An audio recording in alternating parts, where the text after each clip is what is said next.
Set era un personaje respetable y debía ocupar el lugar de Abel en lo que se refiere a la rectitud, pero era tan hijo de Adán como el pecador Caín, y no había heredado de la naturaleza de éste más bondad natural que la de aquel que había recibido. Nació en pecado, pero por la gracia de Dios y al aceptar las fieles instrucciones de su padre Adán, honró a Dios, pues hizo su voluntad. Se apartó de los descendientes corruptos de Caín y trabajó, como lo habría hecho Abel si hubiera vivido, para inducir a los pecadores a reverenciar y obedecer al Señor. Enoc era santo. Sirvió a Dios con corazón indiviso.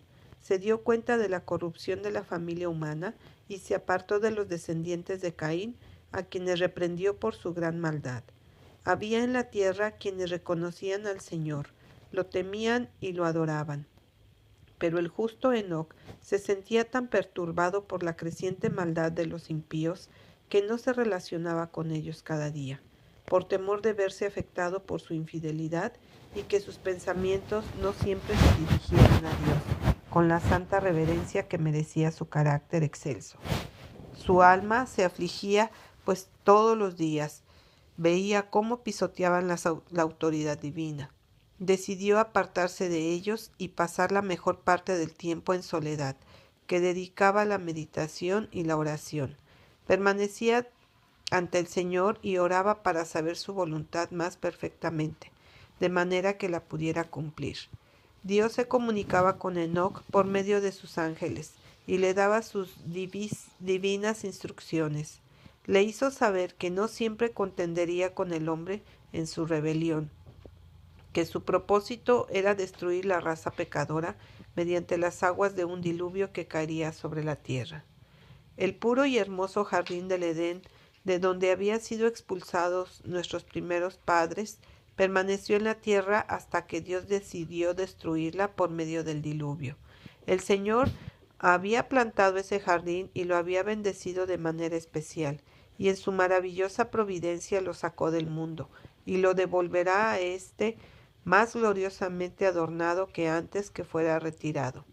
El Altísimo se propuso preservar una muestra de la perfección de la creación, libre de la imprecación mediante la cual maldijo la tierra.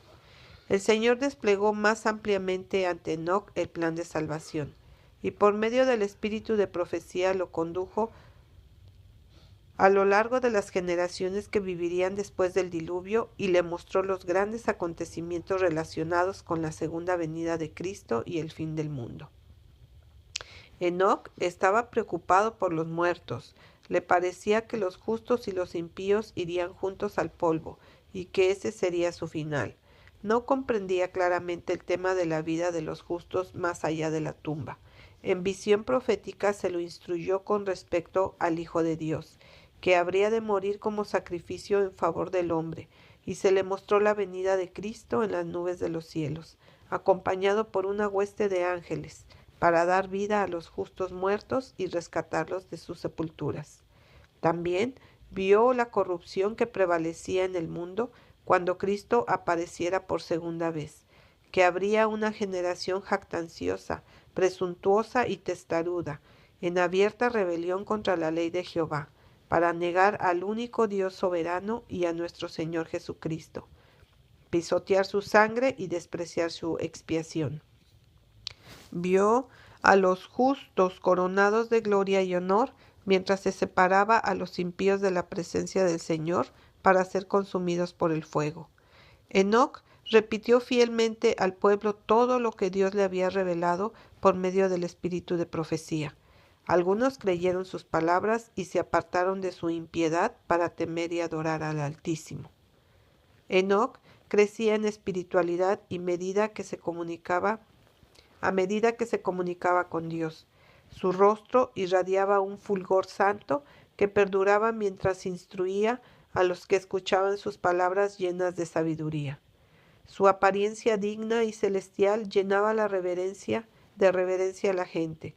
El Señor amaba a Enoc porque éste lo seguía consecuentemente. Aborrecía la iniquidad y buscaba con fervor el conocimiento celestial para cumplir a la perfección la voluntad divina. Anhelaba unirse aún más estrechamente a Dios, a quien temía, reverenciaba y adoraba. El Señor no podía permitir que Enoc muriera como los demás hombres. Envió pues a sus ángeles para que se lo llevaran al cielo sin que experimentara la muerte. En presencia de los justos e impíos, Enoc fue retirado de entre ellos. Los que lo amaban pensaron que Dios podía haberlo dejado en alguno de los lugares donde solía retirarse, pero después de buscarlo diligentemente, en vista de que no lo pudieron encontrar, informaron que no estaba en ninguna parte, pues el Señor se lo había llevado. Mediante la traslación de Enoc, descendiente del caído Adán, el Altísimo nos enseña una lección de suma importancia, que todos los que por fe confían en el sacrificio prometido y obedecen fielmente sus mandamientos serán recompensados. Aquí se presentan nuevamente las dos clases que existirían hasta la segunda venida de Cristo: los justos y los malvados, los rebeldes y los leales. Dios recordará a los justos, los que le temen, los respetará, honrará y les dará la vida eterna por causa de su amado Hijo.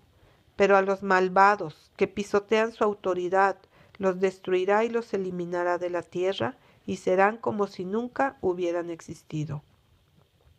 Puesto que Adán cayó de su estado de perfecta felicidad al de miseria y pecado, corría el peligro de que se desalentara y se preguntase: ¿qué aprovecha que guardemos su ley y que andemos afligidos en presencia de Jehová de los ejércitos? Puesto que una pesada maldición descansa sobre la raza humana y la muerte es la suerte de todos nosotros. Pero las instrucciones que Dios dio a Adán y que fueron repetidas por Set y ejemplificadas por Enoc eliminaron las tinieblas y la oscuridad, y dieron al hombre la esperanza de que así como por medio de Adán vino la muerte, por medio de Jesús, el Redentor prometido, vendría la vida y la inmortalidad. Mediante el caso de Enoc se enseñó a los descorazonados fieles que, aunque estaban entre gente corrupta y pecadora, que vivía en abierta y osadía rebelión contra Dios, su Creador, si obedecían y tenían fe en el Redentor prometido, podrían vivir una vida justa como el fiel Enoc, serían aceptados por el Señor y finalmente llegarían al trono celestial. Enoc se apartó del mundo y dedicó mucho tiempo a la oración y la comunión con Dios. Representa a los fieles de los últimos días que se apartarán del mundo. La injusticia prevalecerá en proporción terrible sobre la tierra. Los hombres se entregarán a toda imaginación de sus corrompidos corazones para llevar a cabo su filosofía engañosa y su rebeldía contra la autoridad del cielo. El pueblo de Dios se apartará de las costumbres injustas de los que los rodean y buscará la pureza de pensamiento y santa conformidad con la voluntad divina hasta que su excelsa imagen se refleje en él. Como Enoc, se estarán preparando para la traslación al cielo. Mientras se esfuerzan por instruir y amonestar al mundo, no se amoldarán al espíritu y a las costumbres de los incrédulos, sino que los condenarán mediante su santa manera de vivir y su ejemplo piadoso. La traslación de Enoc, poco antes de la destrucción del mundo, por medio del diluvio, representa la traslación de todos los justos que vivirán en la tierra antes de la destrucción de ésta por medio del fuego. Los santos serán glorificados en presencia de los que los odiaron por su leal obediencia a los justos mandamientos de Dios.